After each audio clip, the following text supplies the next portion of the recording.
ഒരു നാട് വരാനിരിക്കുന്ന ദുരന്തത്തെ ചെറുക്കാൻ ഒരുമിക്കുമ്പോൾ ആ ചെറുത്തുനിൽപ്പിന് ശക്തി പകരേണ്ടത് ആ നാട്ടിലെ രാഷ്ട്രീയ നേതൃത്വങ്ങളും രാഷ്ട്രീയ കക്ഷികളുമാണ്. ചടയമംഗലത്തെ രാഷ്ട്രീയ കക്ഷികൾ എങ്ങനെ കോറി മാഫിയ പ്രവർത്തനങ്ങളെ കാണുന്നു എന്നുള്ളത് ചടയമംഗലം ജനതയും ഉറ്റുനോക്കുന്നു. ചിലർ നിശബ്ദരായി ഒഴിഞ്ഞു മാറി നിന്നേക്കാം. എന്നാൽ പ്രതീക്ഷ നൽകി ഒരു ജനതയ്ക്കൊപ്പം പോരാടാൻ മടിയിൽ കനമില്ലാതെ അവർ ശബ്ദിക്കുന്നു. നാടിനായി, ചടയമംഗലത്തിനായി.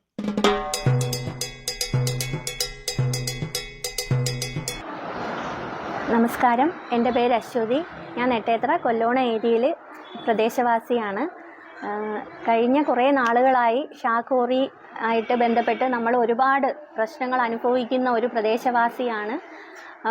അപ്പോൾ അതുപോലെ തന്നെ നമ്മുടെ ചടയമംഗലത്ത് പല ഭാഗങ്ങളിലും പാറക്കോറി ഉടനെ തന്നെ തുടങ്ങുമെന്ന് അറിയാൻ കഴിഞ്ഞു.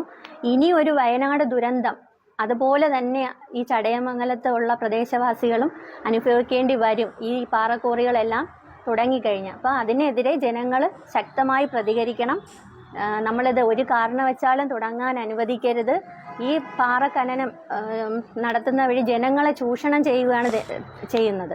അപ്പോൾ കുറച്ച് പൈസകൾ പിന്നെ പാർട്ടിക്കാർക്കായാലും പ്രദേശവാസികൾക്കായാലും കൊടുത്തുകൊണ്ട് ഇവർ അവരുടെ വായടപ്പിക്കുക.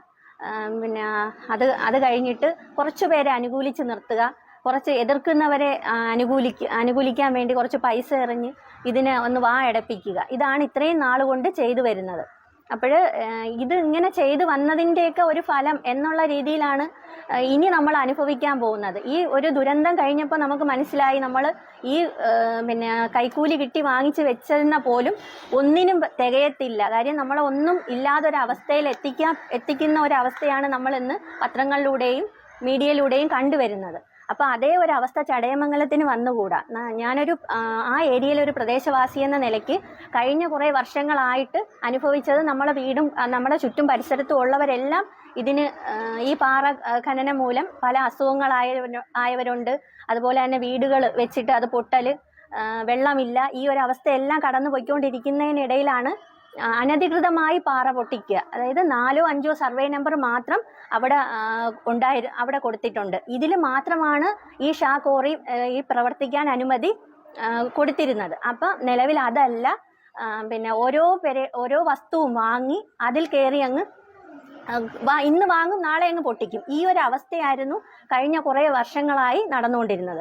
അപ്പോൾ പിന്നെ അതിനൊരു തീരുമാനം എന്നുള്ള നിലയ്ക്കാണ് അനധികൃതമായി പൊട്ടിച്ചതിൻ്റെ പേരിൽ നമ്മൾ പരാതി കൊടുത്തതിൻ്റെ പേരിലും ഇതിന് സ്റ്റേ വരികയും പിഴ ചുമത്തുകയും, അപ്പം നിലവിൽ അത് അങ്ങനെ നിർത്തിവെച്ചിരിക്കുകയാണ്.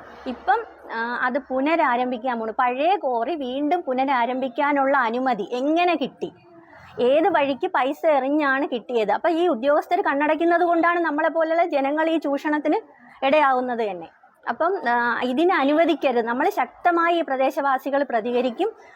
ഇതിനെങ്ങനെ അനുമതി കിട്ടി? ഇനിയിപ്പോൾ പഴയ കോറിയും പുതിയ കോറിയും അടുത്തടുത്താണ് വരുന്നത്. ഇതിന് ചുറ്റും ഒരുപാട് 100-500ഓളം വീടുകൾ താമസിക്കുന്നുണ്ട്. ഈ പ്രദേശവാസികളെയും കുട്ടികളെയും നിത്യരോഗികളാക്കിക്കൊണ്ട് ഈ കോറി ഒരിക്കലും ഇവിടെ നടത്താൻ പാടില്ല എന്നാണ് എൻ്റെ വിനീതമായ അപേക്ഷ. അതിനെല്ലാവരും ഒത്തു നിൽക്കണം. ഞാനും ഞങ്ങളുടെ പ്രദേശവാസികളും എല്ലാവരും ഒപ്പമുണ്ട്.